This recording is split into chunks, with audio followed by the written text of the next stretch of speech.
প্রায়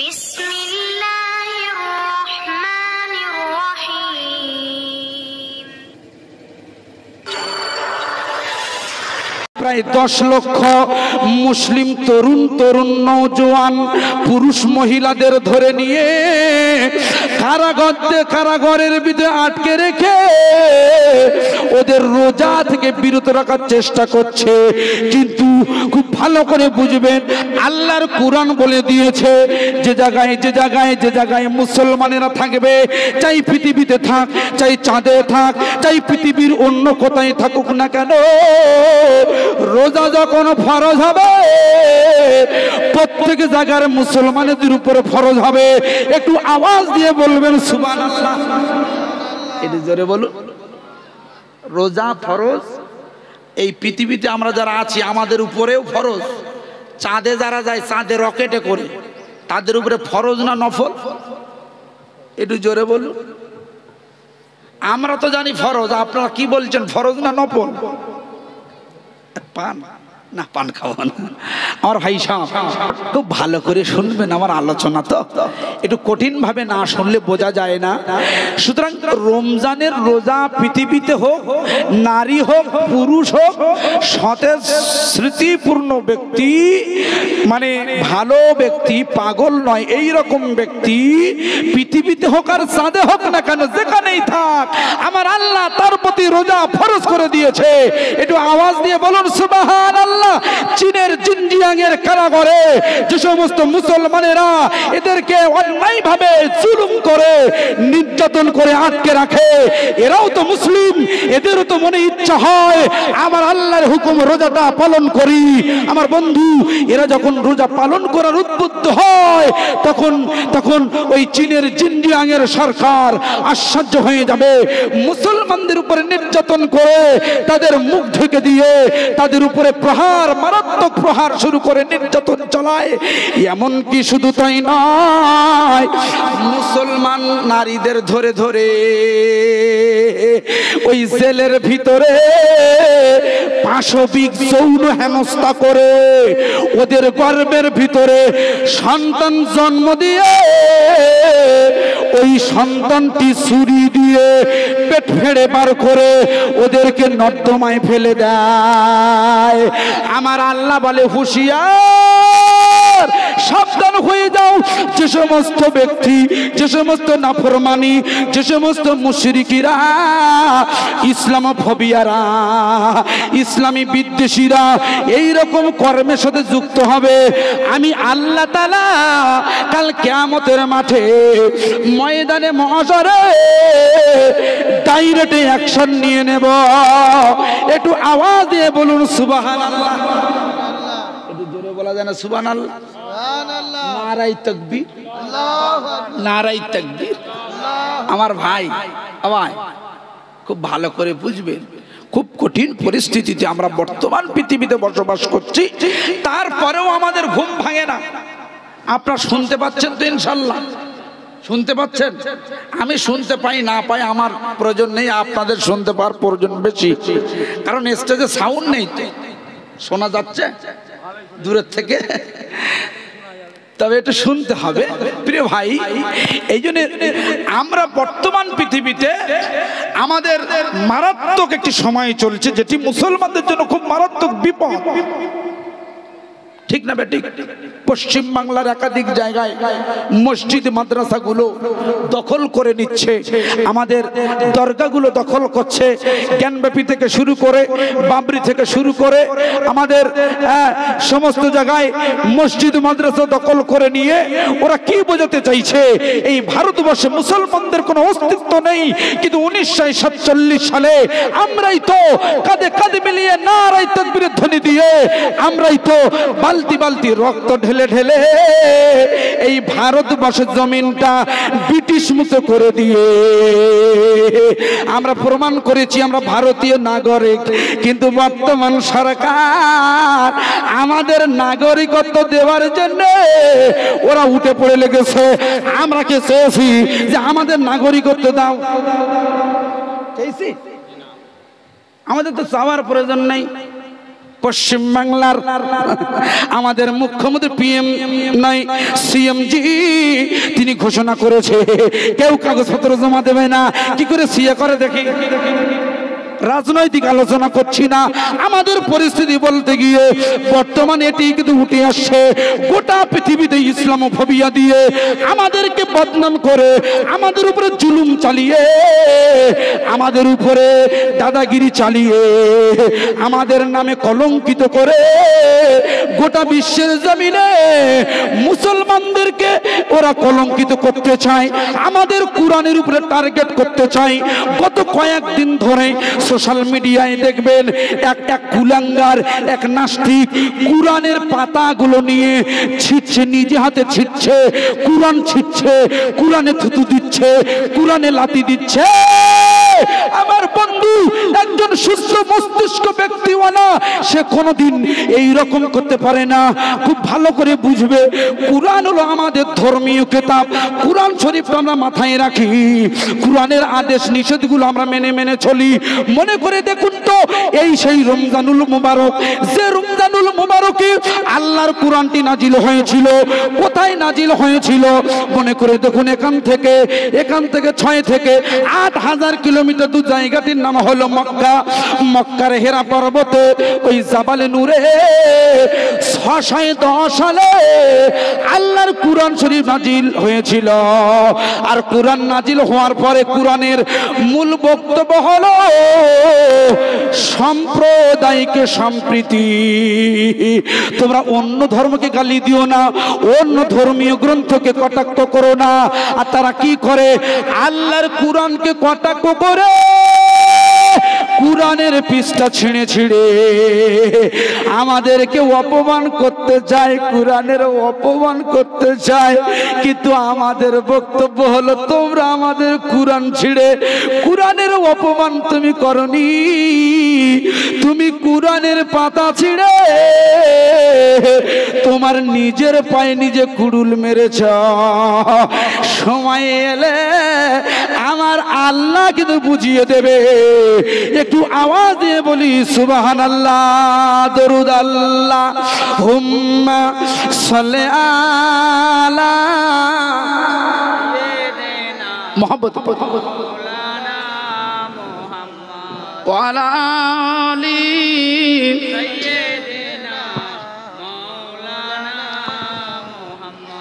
सल्लल्लाहु अलैहि वसल्लम। सिदरा से भी आगे कौन गया, जिब्रील आमी से पूछो। सिदरा से भी आगे कौन गया, जिब्रील आमी से पूछो। जिब्रील से रब ने फरमाया, जिब्रील से रब ने फरमाया, जन्नत की सवारी लेकर जा, जन्नत की सवारी लेकर जा। महबूब से जाकर कह दे, महबूब से जाकर कह दे, अब आके करे ओ सैर जरा, अब आके करे ओ सैर जरा। फिर कैसे हुई, फिर कैसे हुई तामील खुदा, जिब्रील अमी से पूछो। सिदरा से भी आगे कौन गया, जिब्रील आमी से पूछो। अल्लाहुम्मा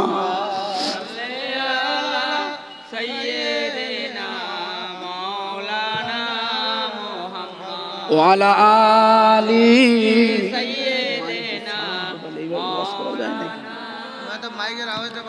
मोहब्बत दरूद अल्लाहुम्मा। এত সাউন্ড টানছে, ওলা টেনে লাই। ওয়ালা আলে মাওলানা মাওলানা মুহাম্মদ দে দে পাল তুলে দে দে দে পাল তুলে দে মাঝি হালা করিস না ছেড়ে দে নৌকা আমি যাব মদিনা জোরে বলুন সুবহানাল্লাহ কারা কারা মদিনায় যাব হাত তুলে একটু জোরে হাত তোলে আল্লাহ কবুল করেন হাত না বানাবা দে দে পাল তুলে দে দে দে পাল তুলে দে দে দে পাল তুলে দে মাঝি হালা করিস না ছেড়ে দে নৌকা আমি যাব মদিনা একবার ছেড়ে দে নৌকা আমি যাব মদিনা ও নূরের রৌশনীতে দুনিয়া গেছে ভরে ও নূরের রৌশনীতে দুনিয়া গেছে ভরে সে নূরের বাতি জ্বলে মদিনার ঘরে ঘরে ওই আমার আল্লাহ যারে বন্ধু ওই আমার আল্লাহ যারে বন্ধু কে তার কিসের ভাবনা ওই আমার আল্লাহ যারে বন্ধু তার কিসের ভাবনা আমার হৃদয়ে মাঝে কাবা নয়নে মদিনা আমার হৃদয়ে মাঝে কাবা নয়নে মদিনা দে দে পাল তুলে দে দে দে পাল তুলে দে দে দে পাল তুলে দে মাঝি হালা করিস না ছেড়ে দে নৌকা আমি যাব মদিনা আল্লাহুম্মা সাল্লি আলা সাইয়্যিদিনা মাওলানা মুহাম্মদ ওয়া আলা আলিহি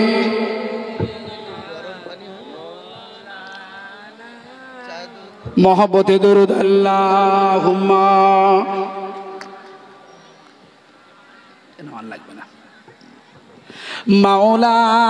মাওলানা মুহাম্মদ সাল্লাল্লাহু আলাইহি ওয়াসাল্লাম আমার ভাই সব আমরা যারা রাতের এই গভীরে দীর্ঘ সময় ব্যয় করে বসে আছি আমাদের কি মনে হচ্ছে যে আমরা খুব ভুল করেছি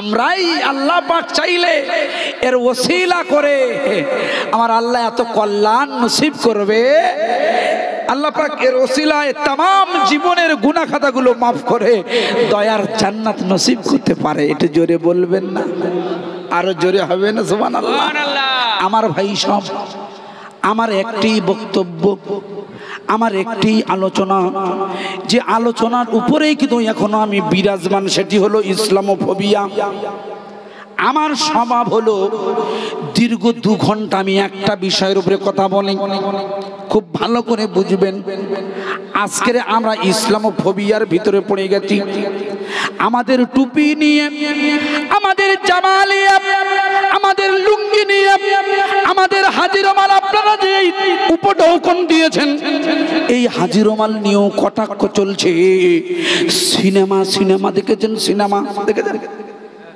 দেখেন সিনেমা হতো আগে পশ্চিম বাংলা হতো এখন সব বাবুদের সব চটা গুলিয়ে গেছে এখন আর ওদের আর কেউ লেয় না এরা যখন সিনেমা তৈরি করত দেখবেন ভিলেন যারা পাঠ করতো ভিলেন আমরা ছবিতে খবরের কাগজে দেখেছি দেখবে রহমত আলী বলে একটি ফিল্ম পশ্চিম বাংলা জমিনে আপনারা জানেন মিঠুন চক্রবর্তী বলে একজন নায়ক বার করেছিল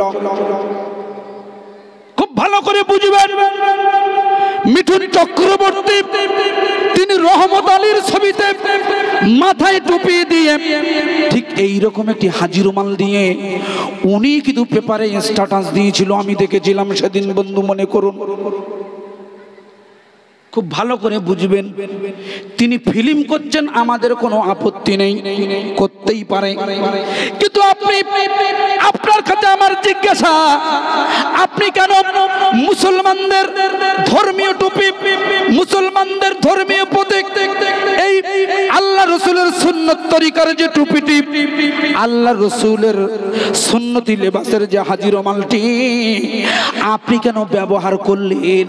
আর করলেন ওই টুপি আর হাজি রুমাল পরে ওই ফিল্মের ভিতরে ভিলেনি চাল করে, ভিলেনি পাঠ করে উনি গোটা পশ্চিম বাংলা নয়, গোটা পৃথিবীর জমিনে এটাই মেসেজ দিতে চেয়েছিল, যারাই ভিলেন, যারা ফিল্ম জগতে ভিলেন, যারা বাস্তব জীবনের ভিলেন, যারা সন্ত্রাসী, যারা দুষ্কৃতী, এদের মাথায় টুপি থাকে, এদের মাথায়, এদের গায়ে হাজি রুমাল থাকে, এদের গায়ে পাঞ্জাবি থাকে। তাই আমাদের নরেন্দ্র মোদী দিল্লির জমিনতে বলেছিল, যারা লুঙ্গি বাহিনী পশ্চিম বাংলা লাপালাপি করছে তোমরা সাবধান হয়ে যাও, নইলে তোমার বিপদ আছে। মনে করে দেখুন, এরাই আমাদের নামে বদনাম দেয়। গত কয়েকদিন আগে মনে করে দেখুন, উত্তরপ্রদেশ নয়, উত্তরাখণ্ডের জমিনে গত কয়েকদিন আগে উত্তরাখণ্ডের প্রশাসন সকাল সকাল বুলডোজার নিয়ে, সকাল সকাল প্রশাসনের বাহিনী নিয়ে একটি মসজিদ আর মাদ্রাসাকে ভেঙে দিয়েছিল না? ভালো করে মনে করে দেখুন, আমি আপনাকে টপিকটা ধরিয়ে দিচ্ছি, ওরা কি করে আমাদের ইসলামোফোবিয়া সাজায়। আজকের 15ই মার্চে আমরা এর বিরুদ্ধে তীব্র আন্দোলন জানাচ্ছি, তীব্র প্রতিরোধ করছি। এই ইসলামোফোবিয়া দিবসের বিরুদ্ধে 15ই মার্চে আমরা এই অমর চট্টগ্রাম থেকে, পশ্চিম মেদিনীপুরের জমিন থেকে আমরা তীব্র হুঙ্কার দিয়ে জানিয়ে দিতে চাই, ইসলামোফোবিয়া নয়, ইসলাম অশান্তি নয়, ইসলাম ঘৃণাত্মক নয়, ইসলাম চায় বন্ধুত্ব। তাই আমি ইসলামের পক্ষে, ইসলামের হয়ে আন্দোলন তৈরি করে 15ই মার্চে পশ্চিম মেদিনীপুরে আমাদের আন্দোলনের স্লোগান হলো, আমাদের আন্দোলনের প্রতীক হলো দ্বীন ইসলাম জিন্দাবাদ। দ্বীন ইসলাম জিন্দাবাদ, দ্বীন ইসলাম জিন্দাবাদ, দ্বীন ইসলাম জিন্দাবাদ। আমার ভাই সব, এই দ্বীন ইসলাম জিন্দাবাদের স্লোগান দিয়ে আমি এটাই বোঝাতে চাইছি, উত্তরাখণ্ডের জমিনে ওরা যখন সকাল সকাল মাদ্রাসাকে ভেঙে দেওয়ার জন্য পরিকল্পনা চালায়, মসজিদকে ভেঙে দেওয়ার পরিকল্পনা বুলডোজার চালিয়ে দেয়, তখন উত্তরাখণ্ডের টুপিওয়ালারা, উত্তরাখণ্ডের হাজি রুমালওয়ালারা, উত্তরাখণ্ডের ইমানওয়ালা মুসলমানেরা এর তীব্র প্রতিবাদ যখন করে, আমাদের গদি মিডিয়ারা, পাঁচটা মিডিয়াগুলো তখন এরা খবরে, স্ট্যাটাসে, টিভিতে, নিউজে, ইউটিউবে, ফেসবুকে ওরা তখন লাগাতার প্রচার চালিয়ে দেয়। দেখো দেখো দেখো দেখো দেখো, উত্তরাখণ্ডের মসজিদ যখন ভাঙছে, উত্তরাখণ্ডের মুসলমানেরা প্রশাসনের কাজে ওই মুসলমান নামক সন্ত্রাসীরা বাধা দেয়। বলেছি না, বলেনি ভাই, খুব ভালো করে বুঝবে, ওরা আমাদের বলেছিল উত্তরাখণ্ডের সন্ত্রাসীরা সরকারি কাজে বাধা দেয়। কিন্তু আমার প্রশ্ন হলো, যখন কোনো ধর্মীয় প্রতিষ্ঠান ভাঙতে যাবে, যখন কোনো ধর্মীয় প্রতিষ্ঠান, শিক্ষালয় ভাঙতে যাবে, অবশ্যই কোর্টের আদেশ লাগবে। ওরা চেয়েছিল কোর্টের আদেশটা দাও, তৎকালীন সময়ের প্রশাসন, ওই তৎকালীন ওই যারা মসজিদ ভাঙতে গেল তাদের কোনো কাছে কোনো অর্ডার ছিল না, ওরা দেখাতে পারেনি। তারপরেও ওরা সন্ত্রাসী তকমা দিয়ে মুসলমানদের সেটে দেয় উত্তরাখণ্ডে। আমি আপনাকে বুঝিয়ে দিচ্ছি, 1992 সাল, জায়গাটির নাম উত্তরাখণ্ড নয়, জায়গাটির নাম হলো উত্তরপ্রদেশ। খুব ভালো করে শুনবে, পানিপতের জমিন থেকে মিস্টার বলবীর সিং তার নেতৃত্বে তার দলবলেরা যখন শাবল, কোদাল, কুড়ুল নিয়ে বাবরির উপরে আক্রমণ করেছিল, টাইম অফ ম্যাগাজিনটা খুলবে কাল সকালবেলা বন্ধু, কাল গল্প শোনাই নাই রাতের গভীরে, আমি আপনাকে উদ্ধৃতি দিচ্ছি। সেদিন সাংবাদিকরা লিখেছিল, ওই বাবরির উপরে আক্রমণ চালায় কিছু দুষ্কৃতীরা এসে বাবরিকে আক্রমণ করে শাবল দিয়ে। খুব ভালো করে বুঝবে, বাবরির উপরে যখন আক্রমণ ওরা চালায় ওদের ব্যাপারে বলে দুষ্কৃতি, আর এরা যখন আন্দোলনে বাধা দেয়, মসজিদ ভাঙায়, ওরা তখন আমাদের বলে সন্ত্রাসবাদীরা বাধা দেয়। সুতরাং সন্ত্রাসবাদী আর দুষ্কৃতি এই দুটো শব্দ গোটা পৃথিবীতে বড্ড বিরাজমান। ওরা দুষ্কৃতি বলে নিজেদের নামে চালায় হালকা দোষ নিয়ে, আর সন্ত্রাস দিয়ে মুসলমানদের আস্ত করে বাঁশ দিতে চায়। কিন্তু আমরা এখন সচেতন হয়েছি, আমরা এখন বুদ্ধিমান হয়েছি, আমরা এখন শিক্ষিত হয়েছি।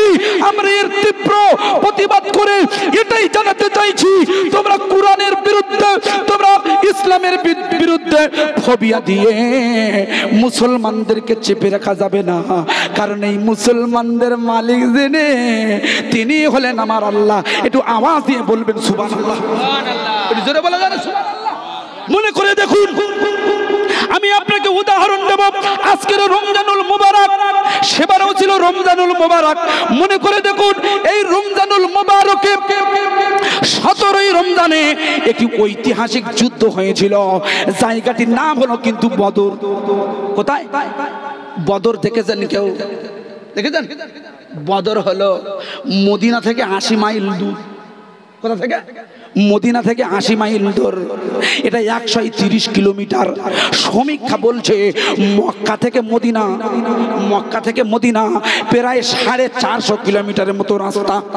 খুব ভালো করে বুঝবেন আমি কি বোঝাতে চাইছি। আমরা ইসলাম বিদ্বেষী না ওরাই আমাদের উপরে আক্রমণ চালায় তার প্রমাণ করছি।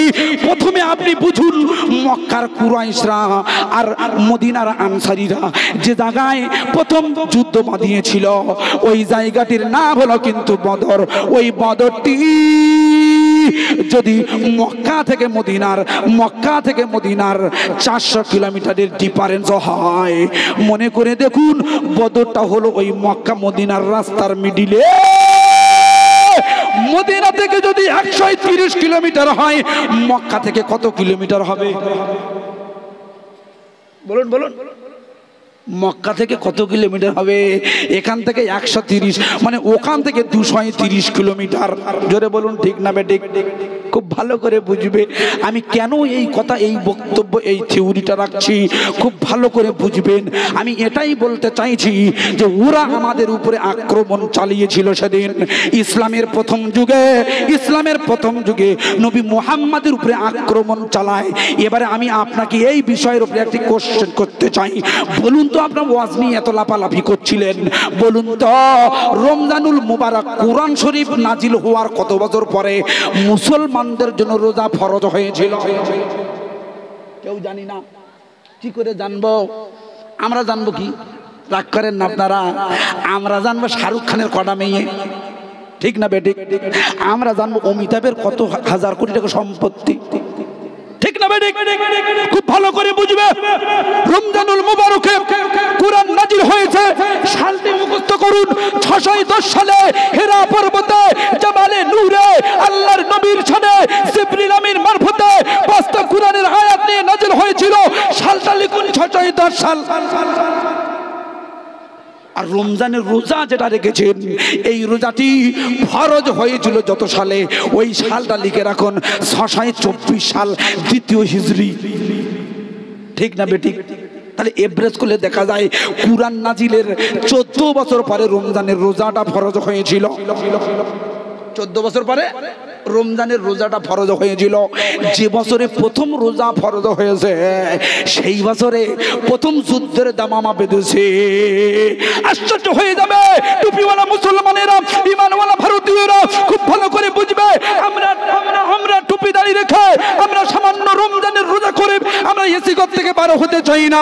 বছরে সর্বপ্রথম মুসলমানদের রোজা যখন ফরজ হয়েছিল, তখন কিন্তু যুদ্ধ ফরজ নয়, যুদ্ধ সংগঠিত হয়েছিল। এর কারণ হলো এরা ষড়যন্ত্র করেছিল। আল্লাহর নবীকে যখন চক্রান্ত করে মক্কা থেকে মদিনায় যখন তাড়িয়ে দেয়, আবু সুফিয়ানের নেতৃত্বে বদর নামক জায়গায় 50,000 দিনারের মতো সম্পদ সশস্ত্র নিয়ে ওখানে বাণিজ্যের নামে উপস্থিত হয়ে মুসলমানদের বিরুদ্ধে ষড়যন্ত্র সময় এখান থেকে 1500 বছর আগে আবু জেহেল কুরাইশদের কাছে চিঠি লিখেছে, বার্তাবাহক পৌঁছে দিয়েছে। আবু জেহেল পড়ছে, আবু সুফিয়ান বলছে আমি ব্যবসার উদ্দেশ্যে সিরিয়ায় যাচ্ছিলাম। এই সিরিয়ায় যাওয়াকালীন মদিনার মুসলমানেরা আমার উপরে আক্রমণ করছে। আবু জেহেল তুমি দলবল নিয়ে চলে আসো। খুব ভালো করে বুঝবে এটি হলো আবু সুফিয়ানের ষড়যন্ত্র। আবু জেহেল এই বিষয়টা যাচাই বাছাই না করে সেদিন 1000 সেনাবাহিনী নিয়ে এসেছিল না? খুব ভালো করে বুঝবে 1000 সেনাবাহিনী নিয়ে সেদিন মুসলমানদের উপরে আক্রমণ চালিয়ে দিয়েছিল। যখন আক্রমণ চালায় তারিখটির নাম হলো 17ই রমজান। এই 17ই রমজানে আল্লাহর নবীর সাহাবীরা যেদিন প্রথমে রোজা রাখছে, সর্বপ্রথম ওই বছর থেকেই রোজা ফরজ হয়েছে। আল্লাহর নবীকে বলছেন সাহাবীরা, হুজুর আপনি চিন্তা করবেন না, সাহাবীরা যুদ্ধে যাবে।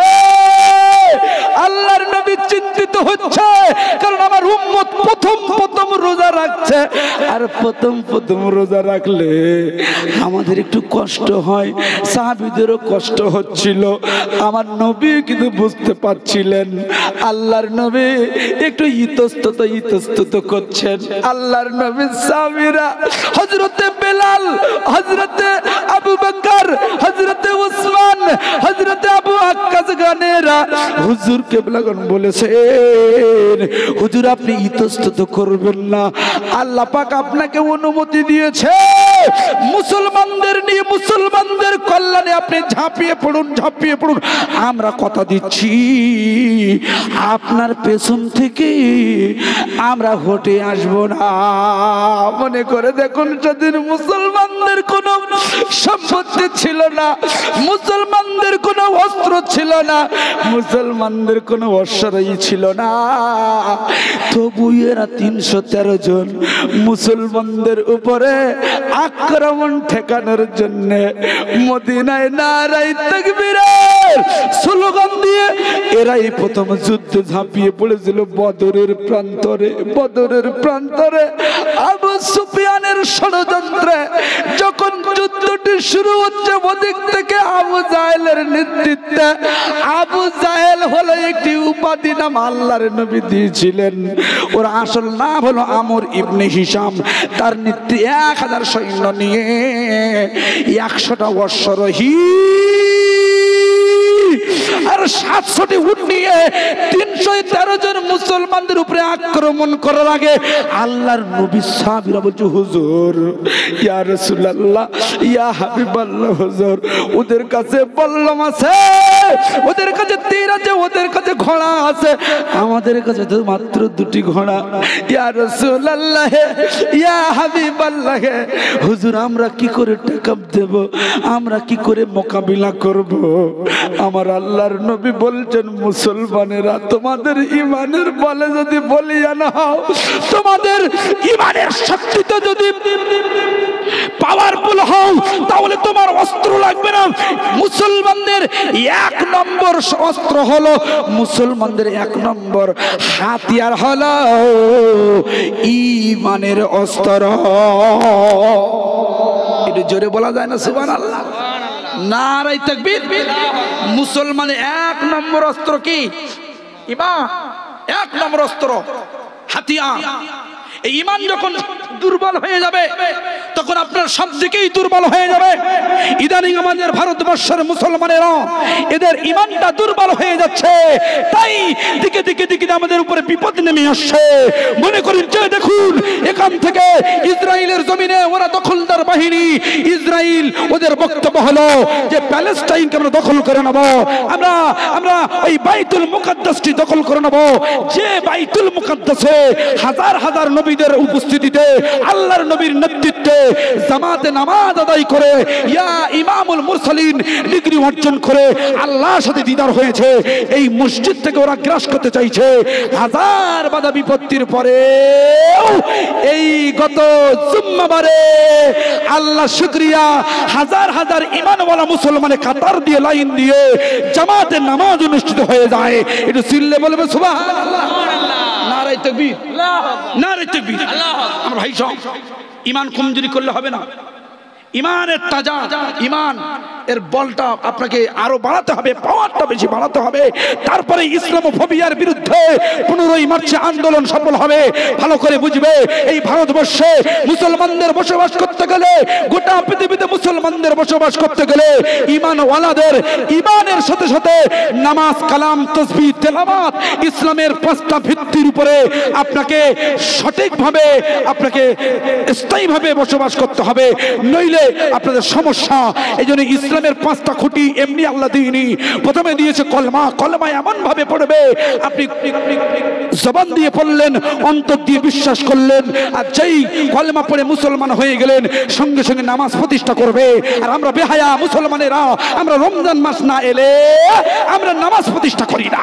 একটু চিল্লে বলুন নাউজুবিল্লাহ। ঠিক না বেঠিক?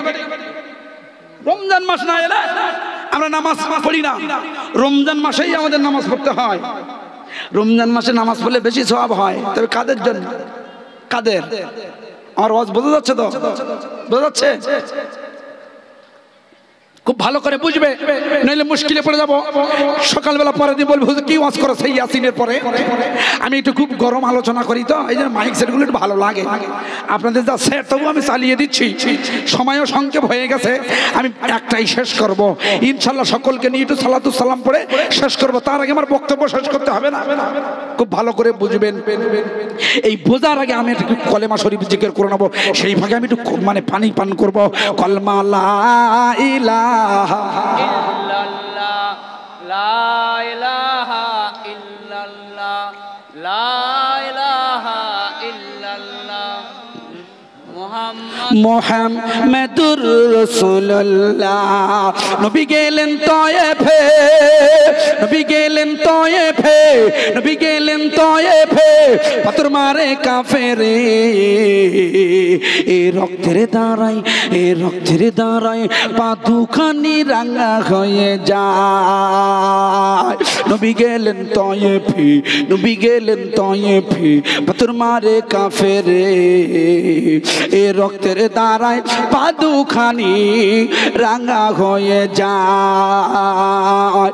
আঘাত সয় নবী আমার, আঘাত সয় নবী আমার, আল্লাহর কাছে কয় তাই বাসি অবুঝেরা চিনে নাই আমায়। কলমা লা ইলাহা মোহাব্বত লা ইলাহা ইলাহা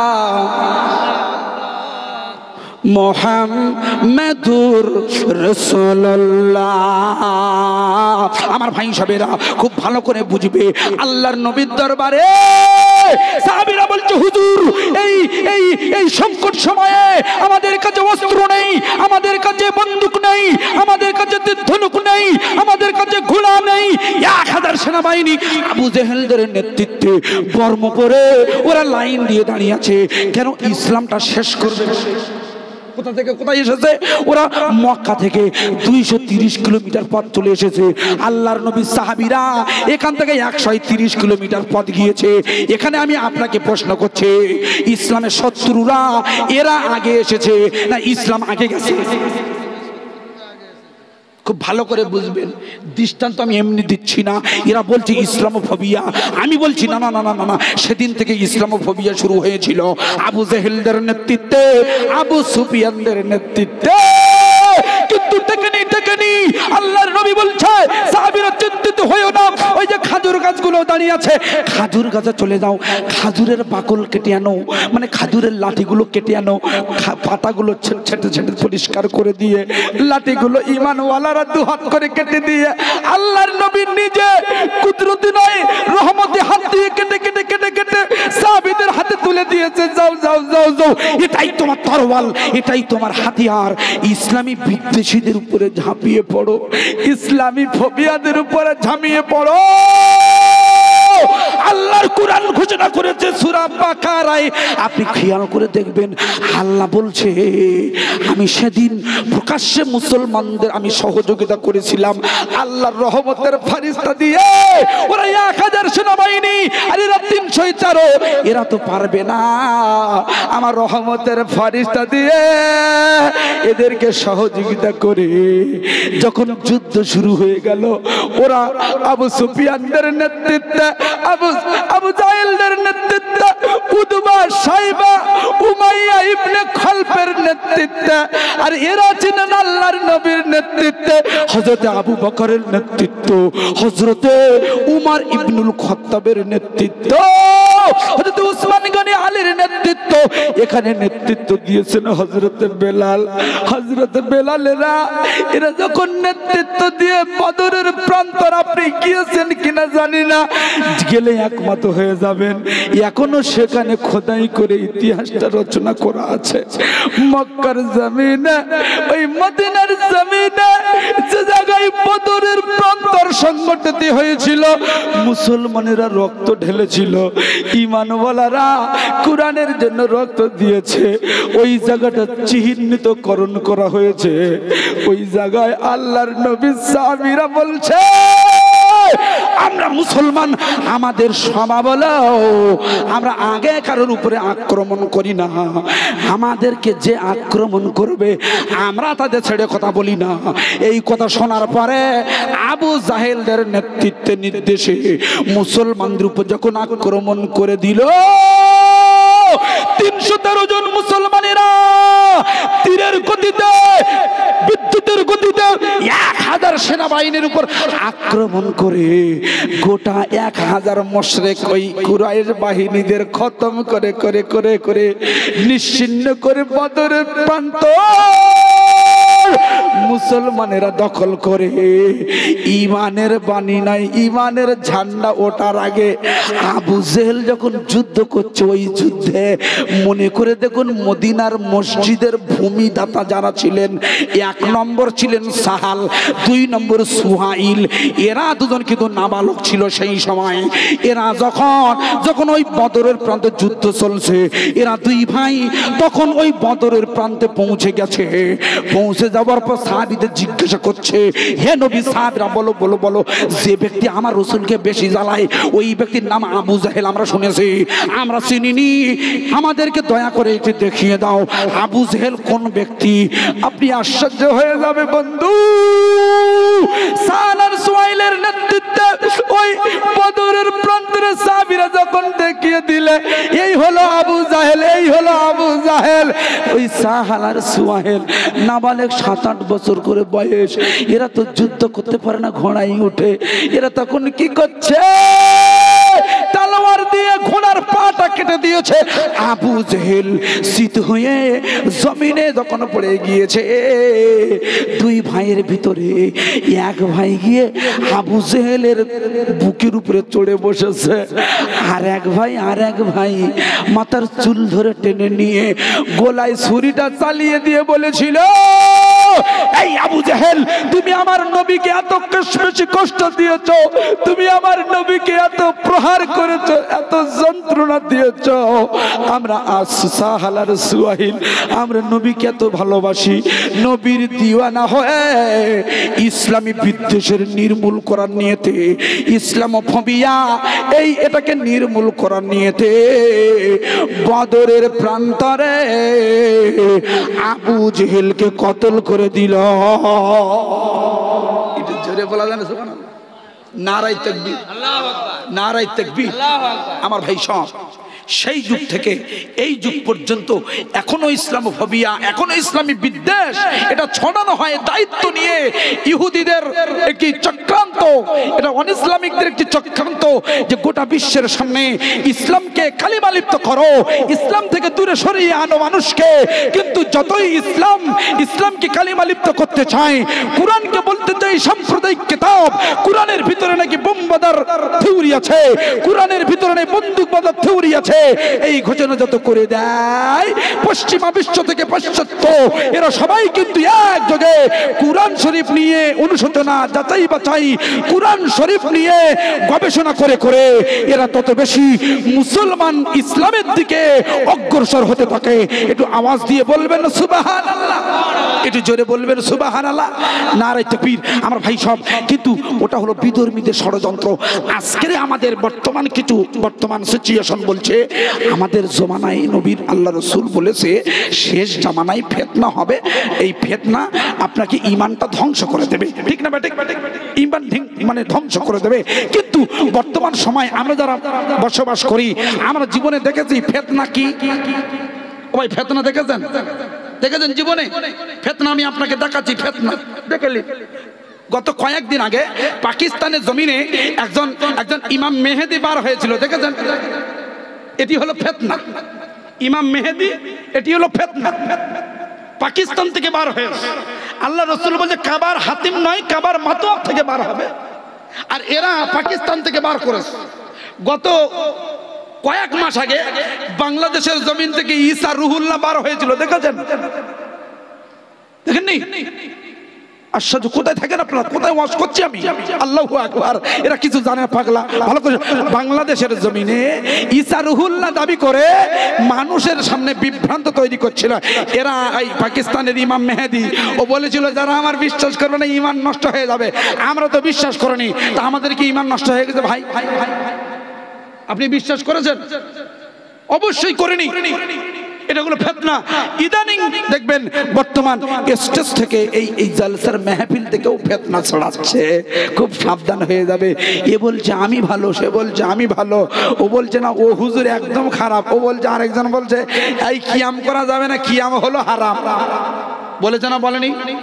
আমি আর নাম বলতে চাইছি না, আপনাদের খুব পরিচিত লোক তো, সে কিন্তু বলছে কিয়াম করা কি এই কিয়াম করা হারাম। মনে করে দেখুন জায়গাটার নাম কাবা কাউসাইন, গিয়েছেন কোনোদিন? কাবা কাউসাইন দেখেছেন জীবনে? দেখেননি? আমি দেখাচ্ছি। লিখেছেন কে? আশরাফ আলী থানভী হুজুর রহমাতুল্লাহ আলাইহি। ইনি এশিয়া মহাদেশের ভিতরে বিখ্যাত একজন আলেম, যেনাকে হাকিমুল উম্মাত বলা হয়। হুজুর একমত হয়ে যাবে, খুব ভালো করে মারাত্মক তাবড় আলেম। ইনি তার কিতাবে লিখেছে ওই হাকিমুল উম্মাহ আশরাফ আলী থানভী হুজুর বলছে কাবা কাউসাইন হলো আল্লাহ পাকের আরশের ঢিল ছোট দূরত্ব। বলুন সুবহানাল্লাহ। একটু জোরে বলেন সুবহানাল্লাহ, নারায়ে তাকবীর। আমার ভাই খুব ভালো করে শুনুন, শর্ট টাইম আমি আপনাকে বুঝিয়ে দিচ্ছি কিয়াম করা হারাম না হালাল? কিয়াম করা হালাল না হারাম? এটি হালাল, তবে মুস্তাহাব। করতে পারে নাও করতে পারে, হারাম বলা যাবে? আমার ভাই বলছে করলে ভালো, না করলে কোনো ক্ষতি নেই, কিন্তু আপনাদের পরিচিত লোক যে বলে গেল হারাম। খুব ভালো করে বুঝবেন, জায়গাটির নাম হলো কাবা কাউসাইন। উদাহরণ দিচ্ছি, মনে করে দেখুন আল্লাহর নবী আল্লাহর সাথে দিদার করতে গিয়েছিল না? পৃথিবীর কোন নবী যায়নি, আল্লাহর নবী গিয়েছেন ওই কাবা কাউসাইনে। যেখানে হলো নিরিবিলি জায়গা, ওখানে কারোর বসবাস ছিল না, ওখানে কোনো ফেরেশতারা পৌঁছতে পারেনি। মনে করে দেখুন সিদরাতুল মুনতাহা থেকে জিবরিল আমিন যেতে পারেনি, ওখান থেকে কিন্তু তখতে জামরুদের ওই তখতে জামরুদের চেয়ারের সিংহাসনে আল্লাহর নবীকে বসিয়ে দিয়ে ওই যখন ফেরেশতাদের পাঁচটা মঞ্জিল পার করে যে জায়গাটা এসেছে ওই জায়গাটির নাম হলো কাবা কাউসাইনি। তবে ওই তখতে জামরুদে আর ছিলেন না, হুজুর আমার ছিলেন রফরফে বসে রফরফ। আল্লাহর নবী মেরাজে গিয়েছে মোট তিনখানা যানবাহনে। এক নম্বর হলো বোরাক, দুই নম্বর হলো তখতে জামরুদ, আর তিন নম্বরে আল্লাহর নবী যে মসজিদে বসে বসে আল্লাহর সাথে কথোপকথন করেছিলেন ওই মসজিদের নাম হলো রফরফ। লিখে রাখুন, না জানা থাকলে। আল্লাহর নবী যখন ওই জায়গায় পৌঁছেছে, ওই জায়গায় যখন পৌঁছে গেল আমার আল্লাহ ডেকে ডেকে ডেকে ডেকে ডেকে ডেকে বলে নবী মুহাম্মদ, ও নবী মুহাম্মদ, মুহাম্মদ আপনি আমার বন্ধু, আপনি আমার সবচেয়ে কাছের বন্ধু, আপনি পৃথিবীতে এসেছেন আমার জন্য কি উপহার এনেছেন? কে বলছে? জোরে বলুন, কে বলছে? লিখেছেন কে? আশরাফ আলী থানভী রহমাতুল্লাহ আলাইহি। আল্লাহর নবীর হাদিসের উদ্ধৃতি দিতে ইনি কিন্তু এই প্রেক্ষাপটটা জানাচ্ছে আমার আল্লাহর নবী জগৎগুরু বিশ্বগুরু হুজুর আমার তিনি বলছেন আল্লাহ অবশ্যই অবশ্যই আপনি যেমন আমাকে ভালোবাসেন আমিও আপনাকে ভালোবাসি, আমি আপনাকে রব বলে মেনেছি, আমি আপনাকে আল্লাহ বলে মেনে নিয়েছি, আমি আপনার জিকির করি, আমি আপনার স্মরণ করি। অবশ্যই পৃথিবীর জমিন থেকে আমি আপনার জন্য উপহার এনেছি, উপহারটা নিন। আশ্চর্য হয়ে যাবেন বন্ধু, আমার আল্লাহ বলে কি উপহার এনেছো? আমার আল্লাহর নবী বলে ইয়া রাব্বুল আলামিন আমার উপহারটি হলো আত্তাহিয়াতু লিল্লাহি ওয়াস সালাওয়াতু ওয়াত তাইয়্যিবাত। ও আমার আল্লাহ, আমি নবী মুহাম্মদুর রাসূলুল্লাহ আমার উম্মতের পক্ষ থেকে এবং আমার পক্ষ থেকে আমার শারীরিক, আমার মানসিক, আমার তৌহিদ, আমার সমস্ত আমার তরফ থেকে সমস্ত প্রশংসা, সমস্ত ইবাদত ওগো আল্লাহ আপনার জন্য নিবেদিত করলাম। উপহারটা দিচ্ছে কে? আল্লাহর নবী। কোথায়? কাবা কাউসাইন। আমার আল্লাহ শুনে এত খুশি হলেন, এত সন্তুষ্টি হলেন, তিনি আল্লাহর নবীর এই উপহারের বিপরীতে তিনি উপহার দিচ্ছে। কে উপহার দিচ্ছে? আমার আল্লাহ এবার উপহার দিচ্ছে। এতক্ষণ রাসূল দিয়েছিলেন, এবার আমার আল্লাহ দিচ্ছে। কি বলে? আসসালামু আলাইকা ইয়া আইয়ুহান নাবিয়্যু ওয়া রাহমাতুল্লাহি তাআলা ওয়া বারাকাতুহু। আমার আল্লাহ ঘোষণা করে হে নবী তোমার রবের পক্ষ থেকে সমস্ত শান্তি, সমস্ত বরকত, সমস্ত রহমত তোমার উপরে নাজিল হয়। একটু আওয়াজ দিয়ে বলবে না সুবহানাল্লাহ? একটু জোরে বলা যায় না সুবহানাল্লাহ? সুবহানাল্লাহ। কে উপহার দিচ্ছে? এবার আমার আল্লাহ শান্তি, রহমত, বরকত সব আমার নবীকে দিচ্ছে, সব নবীকে। কিন্তু আমার নবী এত বড় মাপের নবী, এত বড় দয়ার নবী, তিনি তার মনটা এত উদার, তিনি বলছেন আল্লাহ তার এই উপহারটা শুনে বলছেন আসসালাম